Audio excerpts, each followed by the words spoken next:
এখানে জেলেরা কিভাবে মাছ মারতেছে যমুনা নদীতে। এইভাবেই এখানকার হচ্ছে মাছ মারার ঐতিহ্য সিস্টেম। এটা কি জাল বলে কাকু? হ্যাঁ, ভেওয়াল, কুলে জাল। আর যাই হোক, এইভাবে মাছ মারা আমি তো কখনোই দেখি নাই, তো আজকে প্রথম দেখতেছি। তো কি মানে এগুলাতে কি মাছ হচ্ছে? ছোট মাছ?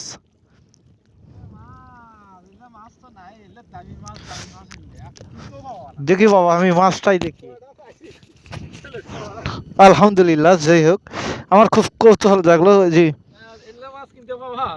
ও, এগুলা হচ্ছে চেলা মাছ। চেলা মাছ, এগুলো তো চেলা মাছ, এগুলো তো হচ্ছে অনেক সুস্বাদু মাছ। হুম, বুঝতে পারছি। তার মানে এইভাবে এই জালটা পাওয়া লাগে। ও আচ্ছা আচ্ছা।